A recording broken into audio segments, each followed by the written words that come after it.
everyone, welcome to another Nerdfill video slash vlog. Today I just wanted to share with you some life tips that have helped me get organized despite it being the craziest, busiest time of my life. So before I get started, please hit that sub, please hit that like button, and thank you all for being so awesome and so supportive during this time. So just to give you a quick snippet of my life and what I'm going through, I work a full-time job from 8 a.m. to 5 p.m. I'm doing an internship. I do law school classes at night. I do some gaming and some content creating for YouTube. I serve a college ministry at a church, and I've got my own personal life to live. So it's a lot. It can get overwhelming at times, but I just wanted to share 5 tips with you that have helped me get a little bit more organized and help me get through this crazy hell semester. Number 5 is knowing what you can take a hit on and essentially knowing what you can sacrifice. So if you're as busy as me, you're going to have to take a hit somewhere. You're not going to do everything perfectly, even though we want to. And we just have to know, what can I kind of ski on by with and still survive, right? Still be satisfied, still be happy at the end of the day. So the first thing that helps me with this is knowing what I definitely cannot sacrifice. What is something that I have to do well at? What is something that is important 100%? If I drop the ball, game over. So for me, I work 8 to 5. That's my income, that's my living. I can't drop the ball on that, right? Otherwise, everything else goes out the window. So work, super important. Internship, also important, right? That's, my future career. There's a lot of things that I'm doing for an outside organization. It's basically like a second job. So definitely cannot drop the ball on that. This one might seem personal, but it's super important to me, and it's something I believe I can't drop the ball on, and it's college ministry. I've been the college ministry leader at a church for 4 years. I'm responsible for a lot of duties. I'm a mentor to a lot of people, and that's something I want to do in excellence and something I believe I have to do in excellence. So once you figure out what you can't take a hit on, it becomes a lot easier to figure out what you can take a hit on because, well, they're your remaining options. So for me, I game a little bit less, maybe about 1 to 2 hours than I normally would. And that's okay because I can still get the research I need for YouTube, and I can still be satisfied with what I have and still provide good quality data to the videos. Something that's been particularly a little bit harder for me to kind of accept is that I can't go to the gym. Prior to the whole COVID thing, I just, really didn't have time to, spend an extra 1 to 2 hours at the gym because I had to fill that slot in for something else. And it's been a little rough. I've gained some weight, but, it's something I'll definitely pick up back on once I graduate from law school and finish my internship. Now, this next one might come as a bit of a shocker to you, but for me, grades is actually in this category. And the reason for that is I might be an exception to this rule, but I'm in a school where it's a ranked grading curve. So, in a class of 15, 3 people might get A's, the next 5 might get B's, and the rest get C's. And then if you actually flunked, you get a D or an F.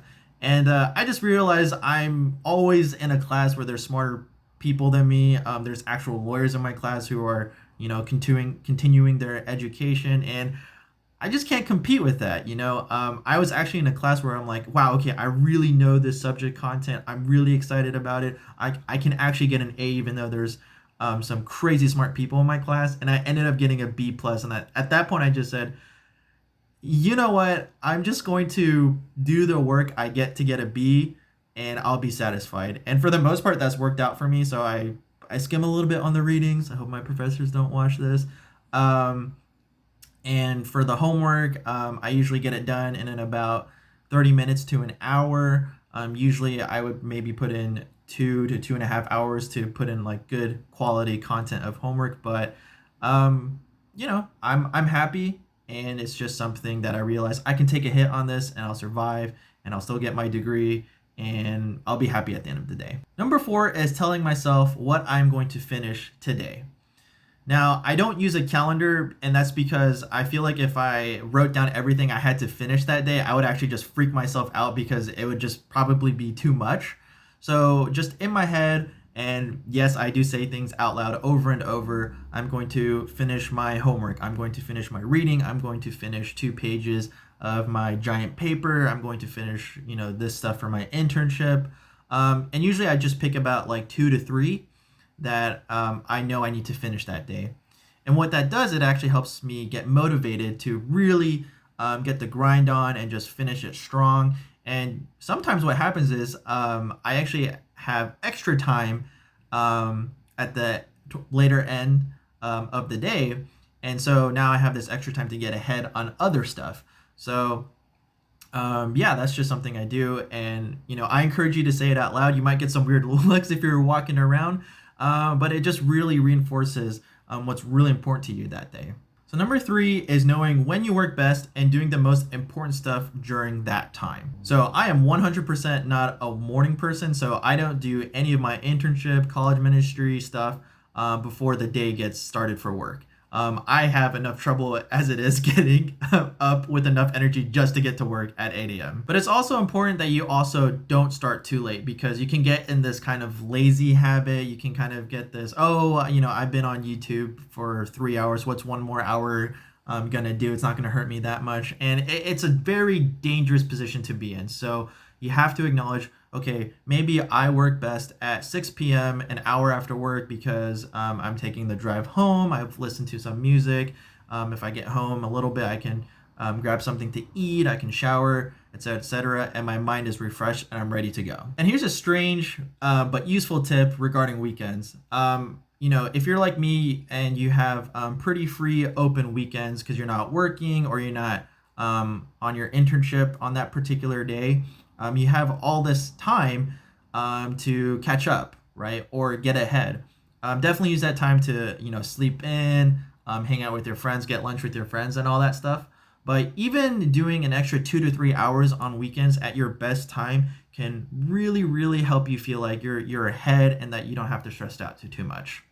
So number 2 is pacing your big projects out as much as you can. So I've been in 3 law school classes every semester, and I've been required to turn in 15 to 20 pages of a final paper at the end of each class. Now that doesn't sound too bad, except for the fact that each paper usually counts about 50 to 70% of my grade. Yeah, it's a lot more terrifying to think about when a paper has that much weight on your grade. So once I figure out the topic that I'm writing on, I take each day to write about 2 to 3 pages so that I'm spacing myself out and I'm not as stressed and freaked out.